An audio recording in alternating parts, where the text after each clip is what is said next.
Maths Creations. This is A. Muralidhar Kumar, School Assistant of Mathematics. Okay, ma. మరి ఈ POLYCET preparation plan of 2020 అనేటువంటి video classes లో భాగంగా మరి మనం లాస్ట్ వీడియోలో పాలిసెట్ క్వశ్చన్ పేపర్ యొక్క ప్యాటర్న్ ఏ విధంగా ఉంటుంది, మరి అందులో మ్యాథమెటిక్స్, ఫిజిక్స్, కెమిస్ట్రీ అనేటువంటి ఒక్కొక్క విభాగం నుంచి ఎన్ని ప్రశ్నలు ఇస్తారు, మరి ఒక్కొక్క ప్రశ్నకి ఎన్ని మార్కులు ఉంటాయి అనేటువంటిది కూడా మనం డిస్కస్ చేసుకోవడం జరిగింది.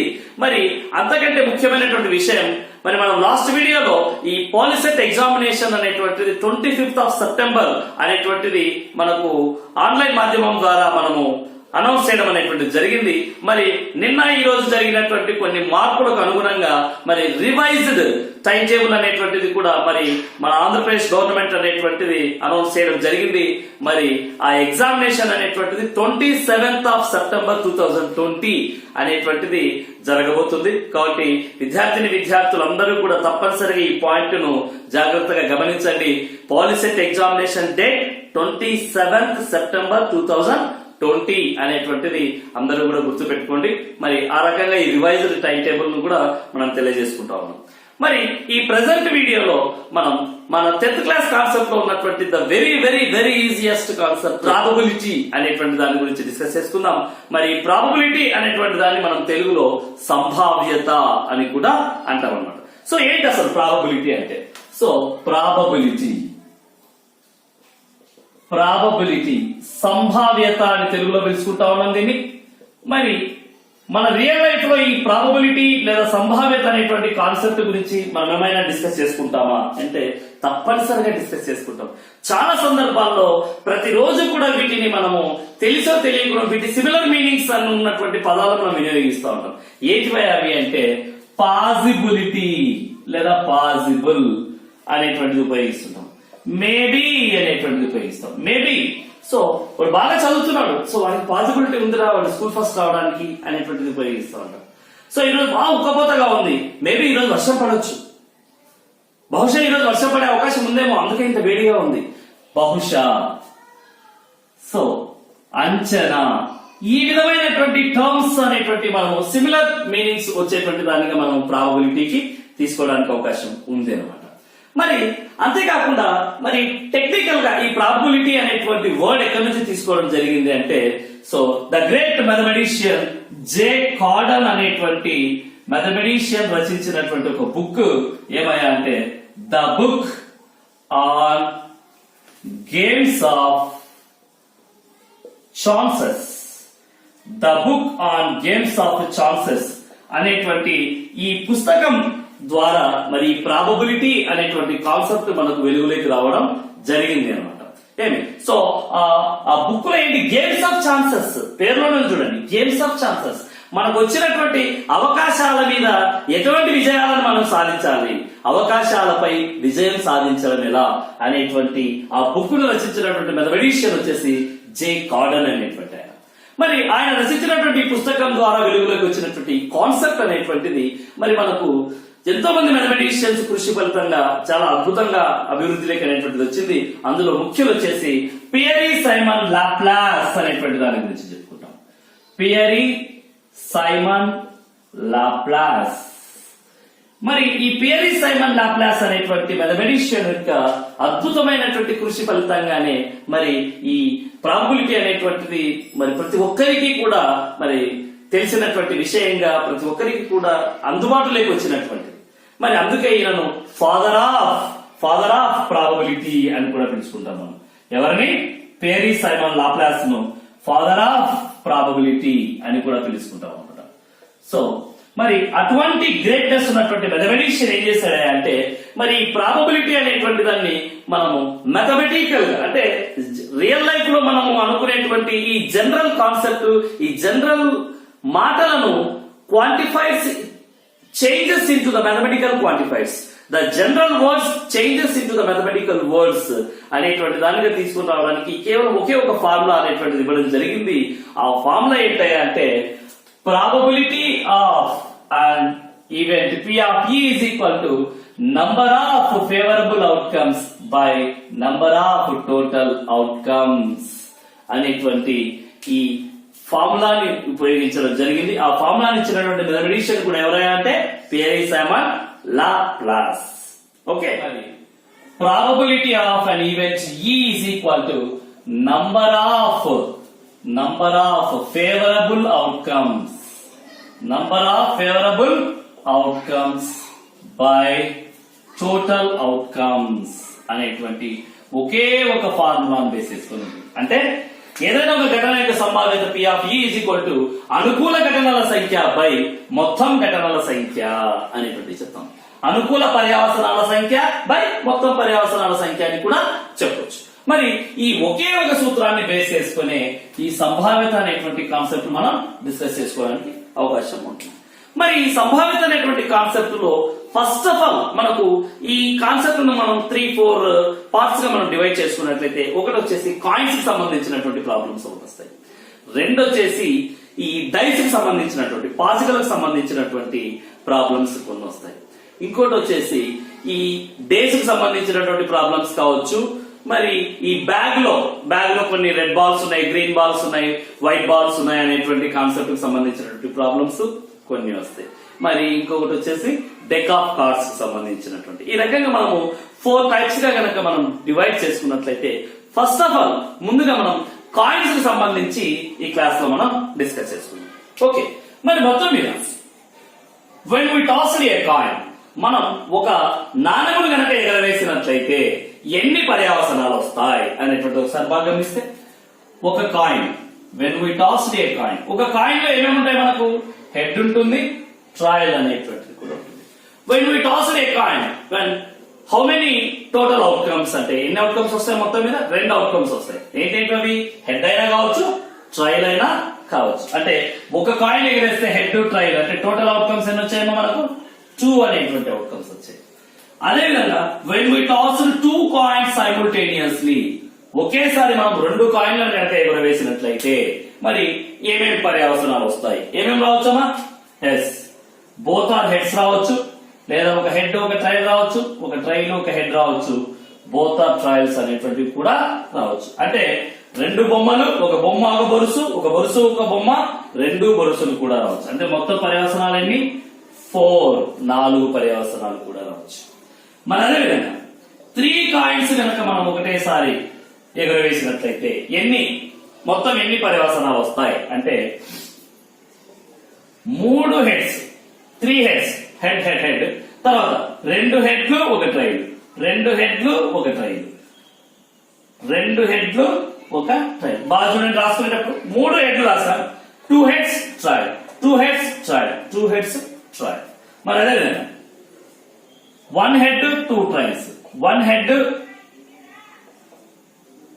2 trails, 1 head 2 trails, 1 head 2 trails, 1 head 2 trails, 1 head 2 trails, final గా 3 ట్రైల్స్. మొత్తం మీద 1 2 3 4 5 6 7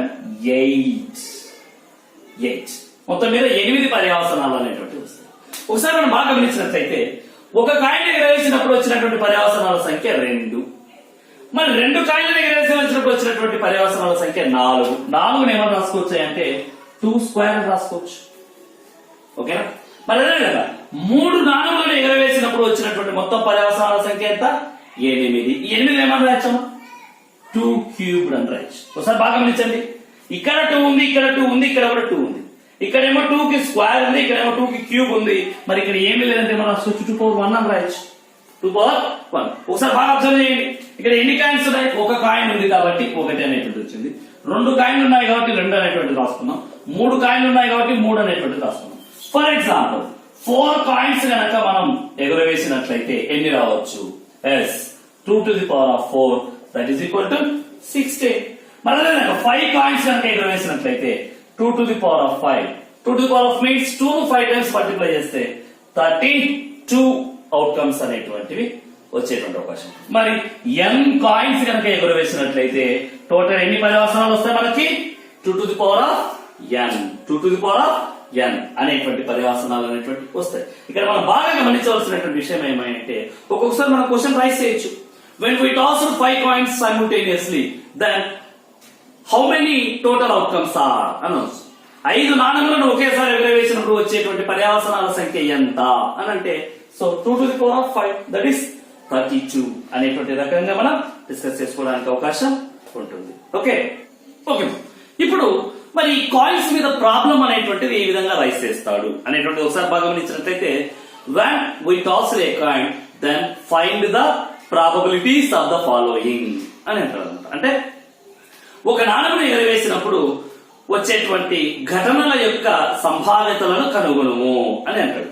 మరి మనకు ఆల్రెడీ తెలుసు ఒక కాయిన్ ఎగరవేసినప్పుడు వచ్చేటువంటి టోటల్ అవుట్కమ్స్ వచ్చేసి హెడ్ ట్రైల్ మొత్తం 2. దట్ మీన్స్ టోటల్ అవుట్కమ్స్ వచ్చేసి ఎన్ని వచ్చాయి మనకి ఈజ్ ఈక్వల్ టు 2 అనేటువంటి వచ్చాయి. That is number of the total outcomes.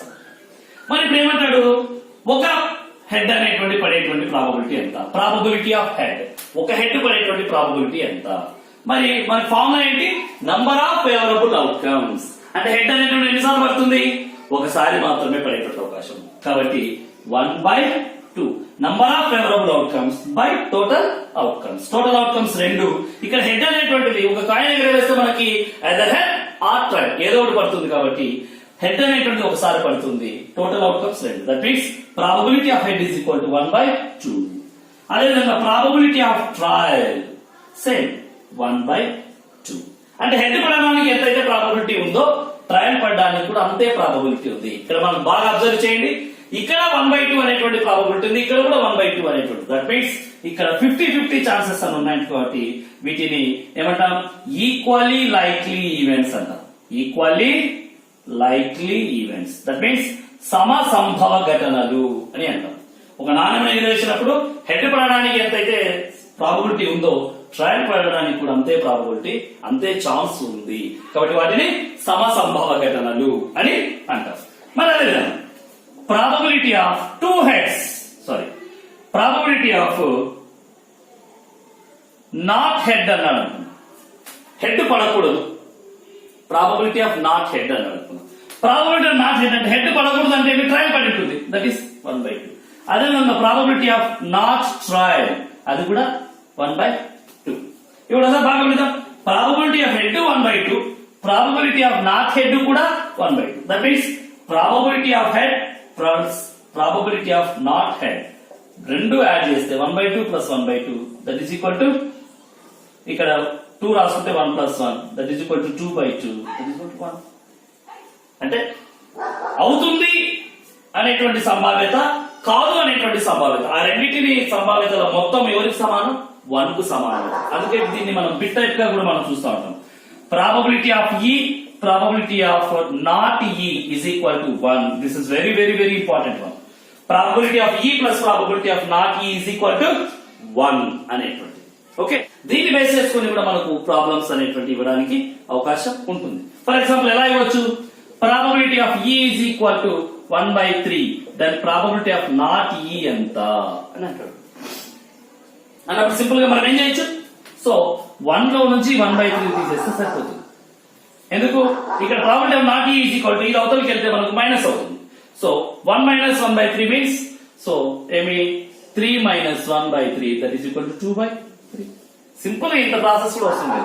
So మొత్తం 3 ఉన్నారు, వీళ్ళ దగ్గర ఒకడే ఉన్నాడు కాబట్టి రానోళ్ళు ఎంతమంది ఇద్దరు, కాబట్టి 2/3 అనేటువంటి. అలాగే ప్రాబబిలిటీ ఆఫ్ ఈ ఈజ్ ఈక్వల్ టు 7/9 అయితే ప్రాబబిలిటీ ఆఫ్ నాట్ ఈ ఎంత, ఈజీ 2/9 అనేటువంటి. ఓకే, మరి అదేవిధంగా ఫర్ ఎగ్జాంపుల్ ప్రాబబిలిటీ ఆఫ్ ఈ ఈజ్ ఈక్వల్ టు 0.5 అయితే ప్రాబబిలిటీ ఆఫ్ నాట్ ఈ ఎంత అని అడుగుతారు. అంటే 1లో నుంచి 0.5 తీసేస్తే అయిపోయింది. 1లో నుంచి 0.5 తీసేస్తే ఎంత వస్తుంది మనకు, 0.95 అనేటువంటి. ఓకే, ప్రాబబిలిటీ ఆఫ్ నాట్ ఈ ఈజ్ ఈక్వల్ టు 0.005 అనేటువంటిది అయితే మరి ప్రాబబిలిటీ ఆఫ్ ఈ ఈజ్ ఈక్వల్ టు ఏమవుతుందమ్మా, 1లో నుంచి దాన్ని తీసేస్తే సరిపోతుంది. అంటే 0.995 అనేటువంటి, 995 అనేటువంటిది. అంటే 1లో నుంచి మనకు 100లో 5 తీసేస్తే 995 అనేటువంటిది అయిపోతుంది. సో 0 పాయింట్ ఆల్రెడీ ఉంది కాబట్టి 0.995. ఈ రకంగా మనకు P ఆఫ్ ఈ ప్లస్ P ఆఫ్ ఈ బార్ అనేటువంటి దాని మీద కూడా మనకు బిట్స్ వచ్చేటువంటి అవకాశాలు ఉంటాయి. మరి ఇందాక మనము ప్రాబబిలిటీ ఆఫ్ హెడ్ బాగానే చూసాం 1/2 అని, ప్రాబబిలిటీ ఆఫ్ ట్రైల్ 1/2 అనేది బాగానే చూసాం. మరి probability of head or trail, మరి ఒక నాణెం ఎగరవేసినప్పుడు బొమ్మ లేదా గొలుసు పడే సంభావ్యత ఎంత? సపోజ్ మనం ఈ మధ్య కాలంలో స్వామి దగ్గరికి అప్పుడప్పుడు వెళ్తా ఉంటాం. ఒక స్వామి దగ్గరికి వెళ్ళాం. స్వామి దగ్గరికి వెళ్ళి స్వామి మా వాడు పాస్ అవుతాడా ఫెయిల్ అవుతాడా అని అడిగితే పాస్ కానీ ఫెయిల్ కానీ ఏదో అవుతాడని మాట్లాడు, ఏదోటి గ్యారంటీ అవుతాడు. మనం అప్పుడప్పుడు స్వామి వేసినది కరెక్ట్ అయింది అనుకుంటున్నాం. అంటే పాస్ కానీ ఫెయిల్ కానీ ఏదో ఒకటి అవుతాడని చెప్పాడు. మరి అవి రెండు కాకుండా ఇంకేమవుతాడు? కాబట్టి probability of head of trail తప్పనిసరిగా జరుగుతుంది. తప్పనిసరిగా జరుగుతుంది అంటే 2/2. హెడ్ అయినా పడవచ్చు, ట్రైల్ అయినా పడవచ్చు. అనుకూల ఘటనలు 2, మొత్తం ఘటనలు 2. 2/2 మీన్స్ 1 అనేటువంటిది ఖచ్చితంగా జరుగుతుంది. స్వామి చెప్పినది ఖచ్చితంగా జరిగింది. సో పాస్ కానీ ఫెయిల్ కానీ ఏదో ఒకటి అవుతుందని చెప్పినాడు, అయినాడు. తప్పనిసరిగా జరుగుతుంది అంటున్నాం. సో తప్పనిసరిగా అంటే probability of an event is equal to 1 కనుక అయిందంటే దాన్ని ఏమంటాం మనం? షూర్ ఈవెంట్ అని అంటాం. ఖచ్చిత ఘటన అని అంటాం. ఖచ్చిత ఘటన అని అంటాం. మరి అదే విధంగా probability of head and trail. ఒక నాణాన్ని ఎగరేసినప్పుడు హెడ్ పడాలా, అదే విధంగా ట్రైల్ కూడా పడాలా నాకు అని అడుగుతున్నాం. 2 పడతాయి ఎప్పుడైనా కానీ. ఒక ఆయన ఎగరేసినప్పుడు ఒక హెడ్ అయినా పడవచ్చు, ఒక ట్రైల్ అయినా పడవచ్చు. ఒక పరీక్ష రాసామంటే దాంట్లో పాస్ అయినా కావచ్చు, ఫెయిల్ అయినా కావచ్చు. పాస్ ఫెయిల్ 2 అవుతామా? కాదు కదా, ఇంపాసిబుల్ కదా అది.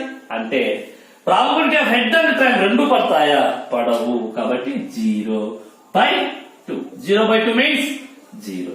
మరి ఏదైనా ఒక ఘటన యొక్క సంభావ్యత 0 కనుక అయినట్లయితే if the probability of N event P of E is equal to 0 then it is called impossible event అని అంటాం. అంటే అసంభవ ఘటన, అసంభవ ఘటన అని అంటాం. సంభవ ఘటన యొక్క సంభావ్యత 1 అవుతుంది, అసంభవ ఘటన యొక్క సంభావ్యత 0 అవుతుంది అనేటువంటిది కూడా తప్పనిసరిగా మనం గుర్తుపెట్టుకోవాల్సినటువంటి అవసరం ఉంది. ఈ రకంగా ఒక కాయిన్ ఎగిరవేసినప్పుడు ఎలా వస్తుంది అనేటువంటిది మనం మరి ఇందాక మనము ఒక కాయిన్ ఎగిరేసినప్పుడు ప్రాబబిలిటీస్ అనేటువంటి ఏ విధంగా ఉంటాయి అనేటువంటి చూసాం. మరి ఇప్పుడు 2 కాయిన్లు ఎగరేసినప్పుడు when we toss 2 coins simultaneously then find the probabilities of the following అన్నాం. అంటే 2 నాణెములను ఒకేసారి ఎగరవేసినప్పుడు సో మనకి ఎగ్జామినేషన్ పాయింట్ ఆఫ్ వ్యూలో మనం తికమక పెట్టడానికి ఒక రకంగా అడగవచ్చు. ఏమై అడగవచ్చు అంటే ఒక్కోసారి 2 నాణెములను ఒకేసారి ఎగరవేసినప్పుడు అని ఒకసారి అంటాడు. ఒకసారి ఏమంటాడు అంటే 2 5 రూపాయల నాణ్యాలను ఒకేసారి ఎగరవేసినప్పుడు అని అయినా అనొచ్చు. లేదా ఒక 2 రూపాయల నాణ్యము మరియు ఒక 5 రూపాయల నాణ్యం ఈ రెండింటిని ఒకేసారి ఎగరవేసినప్పుడు అని కూడా అనొచ్చు. అంటే ఏ నాణానికైనా గానీ అవుట్కమ్స్ అనేటువంటి బొమ్మ బొరుసు ఇవి మాత్రమే ఉంటాయి. కాబట్టి మరి తప్పనిసరిగా మనం అక్కడ కన్ఫ్యూజ్ కావాల్సిన అవసరం లేదు. ఎందుకంటే 2 నాణ్యములన్నా 2 5 రూపాయల నాణ్యములన్నా ఒక 2 రూపాయల నాణ్యము ఒక 5 రూపాయల నాణ్యము అన్నా అంతా కూడా ఒకటే. కాబట్టి అది బాగా గుర్తుపెట్టుకోండి. ఇప్పుడు 2 నాణ్యములను ఎగరవేసినప్పుడు అనేటువంటి పాయింట్ ఆఫ్ వ్యూలో ఏ టైప్ ఆఫ్ క్వశ్చన్స్ అడగడానికి అవకాశం ఉంటుంది అంటే 2 కాయిన్స్ 2 నాణ్యములను ఒకేసారి ఎగరవేసినప్పుడు వచ్చేటువంటి మొత్తం పర్యావసనాలు మనకు తెలుసు. ఏమేమి? Both heads, head trail, trail head, both trails, మొత్తం 4 అవుట్కమ్స్ అనేటువంటి. ఇప్పుడు మనకి for example probability of both heads అని అడిగారు. 2 హెడ్లు కావాలి. 2 హెడ్లు ఎన్నిసార్లు ఉంది ఇక్కడ? 1. సో కాబట్టి నంబర్ ఆఫ్ ఫేవరబుల్ అవుట్కమ్స్ 1/4 అనేటువంటి. అదేవిధంగా probability of both trails 2 trails same ఒకే ఒక ఛాన్స్ ఉంది 1/4. ఇవి 2 కూడా ఏంటివి? Equally likely events. Equally likely events సమసంభవ ఘటనలు, సమానమైనటువంటి అవకాశాలు ఉన్నటువంటి ఘటనలు వాళ్ళిద్దరు. మరి అదేవిధంగా ప్రాబబిలిటీ ఆఫ్ హెడ్ ట్రైల్ ఒక హెడ్ ఒక ట్రైల్, ఒక హెడ్ ఒక ట్రైల్ ఎన్నిసార్లు పడడానికి అవకాశం ఉంది? 2 టైప్స్. ఒక హెడ్ ఒక trail that means 2/4 that is equal to 1/2 అనేటువంటి. మరి అదేవిధంగా ప్రాబబిలిటీ ఆఫ్ అట్లీస్ట్ 1 హెడ్ అని చెప్పి అడిగాడు. అట్లీస్ట్ 1 హెడ్ కనీసం ఒక బొమ్మ, కనీసం ఒక బొమ్మ ఎన్నిసార్లు పడుతుంది అంటే ఇక్కడ చూడండి, ఇక్కడ ఒక బొమ్మ ఉంది, ఇక్కడ ఒక బొమ్మ ఉంది. అంటే ఇది 1 ఇది 2. ఇక్కడ గమనిస్తే ఇద్దరు ఉన్నారు. అంటే ఇప్పుడు మనం ఏమనుకుంటాం జనరల్ గా, సో మామూలుగా ఒక అబ్బాయి ఉంటే ఇంట్లో బాగుంటుంది, లేదా ఒక అమ్మాయి మహాలక్ష్మి మాదిరి ఇంట్లో ఒక అమ్మాయి ఉంటే బాగుంటుంది అనుకుంటాం. మరి ఇద్దరు మహాలక్ష్మి ఉంటే ఇంకా మంచిది కదా. మనం ఒక సామెత చెప్తారు, కోడలు కోరి కొడుకుని కంటారంటే అత్త వద్దంటారు అని చెప్పేసి. అంటే ఒక కొడుకుని కంటారంటే హ్యాపీ, ఇద్దరు కొడుకుని కంటారంటే మరీ మరీ హ్యాపీ అవుతుంది. అంటే కనీసం ఒక బొమ్మ అన్నప్పుడు ఇక్కడ ఒకటి ఉంది, ఇక్కడ ఒకటి ఉంది, ఇక్కడ ఇద్దరు ఉంటే ఇంకా మంచిది. దట్ మీన్స్ ఎంతమంది అయ్యారు? మొత్తం ముగ్గురు. 3/4. ప్రాబబిలిటీ ఆఫ్ అట్లీస్ట్ 1 head అంటే 3/4 అనేటువంటిది అవుతుంది. అలాగే ప్రాబబిలిటీ ఆఫ్ అట్లీస్ట్ 1 trial అని చెప్పేసి అడిగాడు. 1 trial మీన్స్ సో సేమ్ 3/4 అంటే కనీసం ఒక హెడ్ పడడానికి ఎంత ప్రాబబిలిటీ ఉందో కనీసం ఒక బొరుసు పడడానికి కూడా అదే ప్రాబబిలిటీ అనేటువంటిది ఉంటుంది. మరి అదే విధంగా probability of both heads, both trials, head trial, at least 1 head, at least 1 trial అనేటువంటి అవకాశం. మరి ఈ రకంగా లేదా ప్రాబబిలిటీ ఆఫ్ నాట్ 2 heads, 2 హెడ్లు పడకూడదు, ఇంకేమైనా పడవచ్చు అన్నాడు అనుకోండి, సేమ్ 3/4. అదేవిధంగా ప్రాబబిలిటీ ఆఫ్ నాట్ 2 trials అన్నాడు అనుకోండి, సేమ్ 3/4. ఈ రకంగా మనము 2 హెడ్లు పడినప్పుడు మరి క్వశ్చన్స్ అనేటువంటి ఈ రకంగా మనం ఫ్రేమ్ చేసుకోవడానికి అవకాశం ఉంటుంది. తప్పనిసరిగా బాగా గుర్తుపెట్టుకోండి, 2 కాయిన్లు అన్నా ఒకటే, 2 5 rupees కాయిన్స్ అన్నా, 2 2 rupees కాయిన్స్ అన్నా, 2 1 rupee కాయిన్స్ అన్నా, లేదా 1 2 rupee coin and 1 5 rupees coin ఏదన్నా కానీ మొత్తం ఫేవరబుల్ అవుట్కమ్స్ 4 వస్తాయి. వాటి కావాల్సిన క్వశ్చన్స్ ఈ విధంగా మనం డిస్కస్ చేస్తాం. ఇప్పుడు 3 కాయిన్స్ ఒకేసారి 3 కాయిన్స్ వేసినప్పుడు మరి మనకు ఏ టైప్ ఆఫ్ క్వశ్చన్స్ అడగడానికి అవకాశం ఉంది అనేటువంటి ఒకసారి బాగా గమనిస్తే, when we toss 3 coins simultaneously లేదా ఒకేసారి 3 నాణెములను ఎగరవేసినప్పుడు వచ్చేటువంటి సంభావ్యతలను కనుగొనండి. అంటే మొత్తం ఎన్ని వస్తాయని తెలుసు మనకు? 8 వస్తాయని తెలుసు. ఏంటంటే ఒకసారి బాగా గమనించుకున్నట్లయితే 3 heads, 2 head ఒక ట్రైలు, 2 headలు ఒక ట్రైలు, 2 headలు ఒక ట్రైల్. ఇప్పుడు 1 head 2 trials, 1 head 2 trials, 1 head 2 trials, 3 trials ఈ విధంగా వస్తాయన్నమాట. ఈ 8కి సంబంధించి for example probability of 3 heads, probability of 3 heads ఎన్నిసార్లు వచ్చింది? కేవలం ఒకసారి మాత్రమే, that is 1/8. Probability of 3 trials same 1/8. Probability not head అది కూడా అనొచ్చు. ప్రాబబిలిటీ అసలు హెడ్ పడకూడదు నాకు means same 1/8. Probability of not trail same 1/8. Probability of 2 heads, probability of 2 heads అన్నాడు. ప్రాబబిలిటీ ఆఫ్ 2 heads మాత్రమే ఉండాలి, ఎక్కడెక్కడ ఉండాలి? 2 heads. సో ఎన్నిట్లో ఉన్నాయి? 3 places లో ఉన్నాయి. ఇక్కడ 2 heads కాదు, ఇది 3 heads. ఇందాక దానికి దీనికి బాగా గమనించాలి. అట్లీస్ట్ 2 heads అన్నప్పుడు దీన్ని లెక్కకి తీసుకుంటాం. 2 heads మాత్రమే అన్నప్పుడు వీళ్ళని మాత్రమే తీసుకోవాలి. ఎన్ని కేసెస్ లో ఉన్నాయి? 3/8. అలాగే ప్రాబబిలిటీ ఆఫ్ 3 trials సేమ్ 3/8 అనేటువంటి. ఇప్పుడు మనం గమనిస్తే ప్రాబబిలిటీ ఆఫ్ అట్లీస్ట్ 2 heads అన్నాం. అంటే 2 heads ఏమో 3 కేసెస్ లో వచ్చింది, 3 heads ఒక కేసు వచ్చింది కనుక మొత్తం ఏమైతాయి? 4/8 అవుతుంది, దట్ ఈస్ 1/2.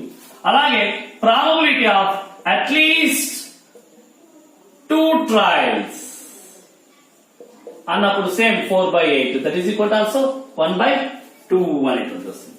అలాగే ప్రాబబిలిటీ ఆఫ్ 1 head మాత్రమే, ఒక హెడ్ మాత్రమే ఉండాలి. ఒక హెడ్ మాత్రమే ఉన్నటువంటి వాళ్ళు ఎంతమంది? Same 3 cases, 3/8. Same probability of 1 trial same ఇది కూడా 3/8 అనేది. ఇప్పుడు probability of at least 1 head అన్నామంటే 3 trials వచ్చినటువంటి వాడిని తీసేస్తామరా అంటే ప్రతి దాంట్లో కూడా ఒక హెడ్ కనపడతాడు. ఎంత అప్పుడు?